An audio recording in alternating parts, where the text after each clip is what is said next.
اور اس کو پتہ ہے کس کو کیا دینا ہے اور اس کو وہ بہم پہنچا رہا ہے۔ انسان کو طرح طرح کے کھانے چاہیے، ایک کھانے سے یہ اکتا جاتا ہے۔ بھینس تو سویر شام دوپہر وہ چارہ ہی کھاتی ہے، کبھی نہیں اس نے کہا کہ کوئی ناشتہ تبدیل کر دو۔ سر جھکائے ہوئے وہ صبح بھی وہ کھا رہی ہوتی ہے، شام کو بھی وہ کھا رہی ہوتی ہے۔ لیکن انسان ہے وہ ایک چیز 2 دفعہ کھائے تو وہ کہتا ہے یہ تو صبح بھی لی تھی۔ سواد کری آئے جامع تغیر بھی ضروری ہے، کوئی رت ہو عمر بھر اچھی نہیں لگتی۔ اس کی طبیعت میں تنوع ہے، کبھی کہتا ہے کہ مجھے کھانے کے لیے میٹھا چاہیے، کبھی کہتا ہے مجھے نمکین چاہیے، کبھی کہتا ہے چٹکارے دار چاہیے، کبھی لحمیات کی آرزو ہوتی ہے، کبھی سبزیوں کی طرف اس کا دل مائل ہوتا ہے، کبھی کہتا ہے کہ نہیں آج میں نے یہ لینا ہے، آج میں نے وہ لینا ہے، اور میرے اللہ نے اس کے لیے سارے انتظام کر رکھے ہیں۔ اللہ اکبر۔ اور جس کو ایک چاہیے اس کو ایک ہی دے رہا ہے، اور جس کو جتنا چاہیے اس کو اتنا دے رہا ہے۔ ہمیں تو ہنڈیا کے لیے ½ کلو یا 1 پاؤ گوشت چاہیے ہوتا ہے، لیکن شیر کو میں نے افریقہ کے اندر لائیو ناشتے کرتے دیکھا ہے، اور وہ پورا ہرن جو ہے وہ ہڑپ کر جاتا ہے، اللہ روز اسے دیتا ہے۔ ہنس ایک پرندہ ہے، وہ سچے موتی کھاتا ہے، اور سچے موتی پنساری سے آپ لینے جائیں تو تولوں ماشوں میں ملیں، اور وہ بھی لاکھوں روپے میں، اور وہ بھی تیقن سے آپ نہیں کہہ سکتے کہ اس میں 2 نمبری تو نہیں ہے، یہ واقعتاً صحیح ہے، چونکہ آج کل تو یہ چیزیں چلتی ہیں۔ لیکن اس کو پیٹ بھر کے چاہیے ہوتے ہیں، صبح شام دوپہر۔ اور دنیا کے اوپر ایک ہنس نہیں رکھا ہوا اللہ نے، لاکھوں ہنس، کروڑوں ہنس دنیا پہ پائے جاتے ہیں، اور ان کو اربوں موتی روز چاہیے، اللہ روز عطا کر رہا ہو۔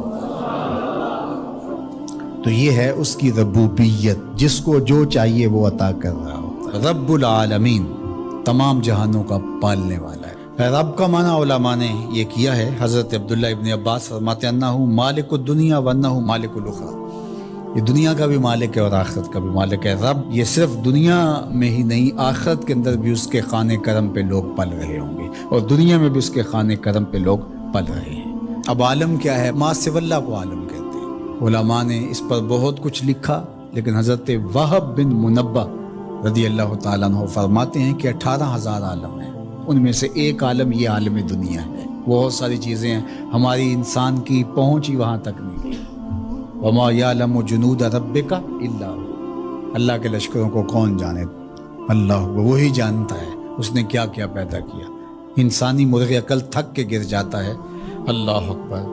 تو کہا رب العالمین، تمام جہانوں کا پالنے والا۔ اچھا، یہاں رب المسلمین نہیں کہا گیا، رب المطیعین نہیں کہا گیا، رب المتقین نہیں کہا گیا۔ صرف نیکوکاروں کا، اچھے لوگوں کا رب ہو، جو نہیں مانتے وہ ان کا بھی رب ہے، جو انکار کرتے ہیں ان کا بھی رب ہے۔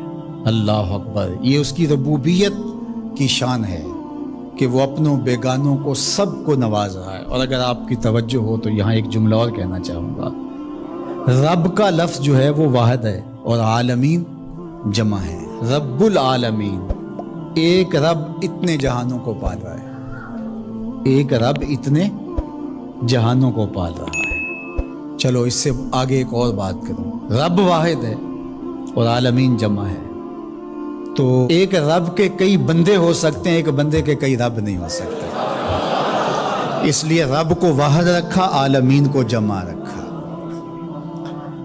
کیونکہ اگر ایک خادم جو ہے، ایک غلام 5-6 آقا رکھے تو ایک کہے پانی لے کے، اور دوسرا کہے کہ میرے حقے میں آگ بھرو، اور تیسرا کہے تو وہ کدھر جائے گا کدھر جائے گا، اور ایک آقا 100 خادموں سے بھی کام لے رہا ہے۔ تو رب کو واحد رکھا، عالمین کو جمع رکھا، اس لیے بندے کا رب ایک ہی ہو سکتا ہے، 360 نہیں ہو سکتے۔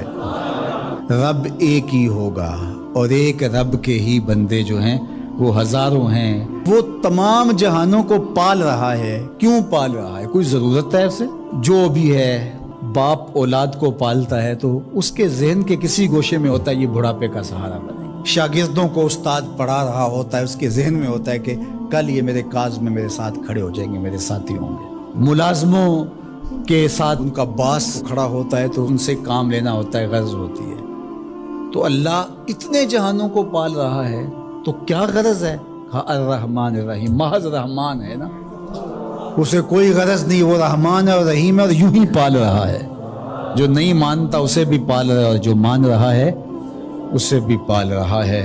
اللہ اکبر، وہ رحمان ہوا، وہ رحیم ہوا۔ ایسا نہیں ہوا کہ ایک بلی کو بہت زیادہ خوراک دے دی گئی اور وہ پھول پھول کے ہاتھی جتنی ہو گئی، اور ایسا کبھی نہیں ہوا کہ ایک ہاتھی کو خوراک کم ملی اور وہ چوہے جتنی رہ گئی۔ جس کی جو فطری استعداد ازلی جو اس نے خود مقرر کی ہوئی ہے، اس کے مطابق اس کی گروتھ ہوتی ہے اور اس کے مطابق اس کی تربیت کرنا ہے۔ خلاصہ ہے پورے قرآن کا سورہ الفاتحہ، جو سارے مضامین ہیں پورے قرآن میں وہ سمٹ کے سورہ فاتحہ کے اندر آ گئے ہیں۔ تو اس کا آغاز اللہ کی حمد سے ہو رہا ہے۔ الحمدللہ، تمام خوبیاں اللہ کے لیے۔ کسی کے اختیاری حسن پر، کسی کے اختیاری جمال پر جو ثنا کی جاتی ہے، ستائش کی جاتی ہے، اسے حمد کہا جاتا ہے۔ کچھ خوبیاں اختیاری نہیں ہوتی، غیر اختیاری ہوتی۔ اگر کسی کا رنگ سفید ہے، نقوش تیکھے ہیں اور اس کی آنکھیں نرگسی ہیں، اس کے دیگر اعضاء کا توازن بڑا اچھا ہے، تو یہ اس کا اپنا کمال نہیں ہے۔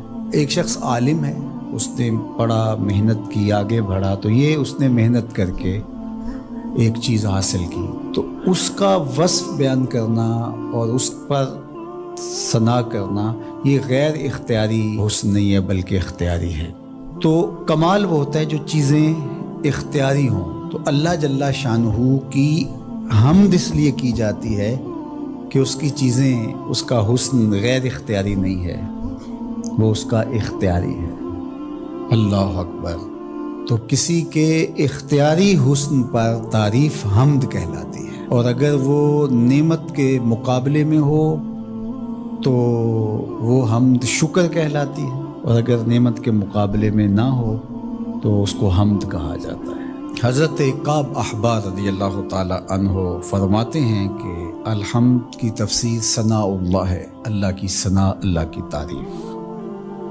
اور حضرت ضحاک بن مزاحم نے اس کا ترجمہ کیا ہے الحمدللہ رداء الرحمن، یہ رحمان کی چادر ہے۔ جس طرح چادر زینت دیتی ہے اور وقار کی علامت ہوتی ہے، اور اہل عرب کندھے کے اوپر چادر ڈال کر کے جو ہے وہ ایک خاص ان کی حیت ہوتی ہے۔ یہاں گرمی سردی سے بچاؤ کے لیے چادر لی جاتی ہے، لیکن عرب میں چادر جو ہے وہ زینت کے لیے لی جاتی ہے، اور وہ آپ نے دیکھا ہوگا کہ عرب علماء یہاں کندھے پہ چادر رکھتے ہیں، تو وہ زینت کے لیے ہوتی ہے، ضرورت کے لیے نہیں ہوتی۔ تو اس لیے یہاں جو رداء الرحمن کہا گیا ہے، تو الحمد رحمان کی زینت ہے، وقار کی چادر ہے۔ ثنا کی جتنی بھی قسمیں اور جتنی بھی صورتیں ہیں وہ اللہ کے لیے، وہ ڈائریکٹ تعریف کی جائے تب بھی اللہ کی، انڈائریکٹ تعریف کی جائے پھر بھی اللہ کی ہے۔ یعنی پھول کو کہا جائے کیا خوب پھول ہے تو پھر بھی اللہ کی تعریف، اور کہا جائے سبحان اللہ پھول کو دیکھ کر پھر بھی اللہ کی تعریف، پاکیزگی اللہ کی بولی جا رہی ہے۔ اور اگر اس کی درزوں کو، اس سے مہکتی نکلتی خوشبو کو، اس کے رنگوں کا جمال اور اس کی لطافت دیکھ کر کے کہ واہ کیا کھلا ہوا شگفتہ گلاب ہے، تو آپ گلاب کی تعریف کر رہے ہیں لیکن خالق گلاب کی تعریف کر رہے ہیں، یہ انڈائریکٹ تعریف۔ تو خوبی کی جتنی بھی صورتیں ہیں، چاہے وہ ڈائریکٹ ہو، چاہے وہ انڈائریکٹ ہو، چاہے وہ قولن ہو، رویتاً ہو، فعلاً ہو، جس طرح ہو، اللہ کے لیے ہے۔ اس کی تم کیوں خوبیاں بیان نہیں کرو گے؟ الحمدللہ رب العالمین، وہ تمام جہانوں کو پالنے والا۔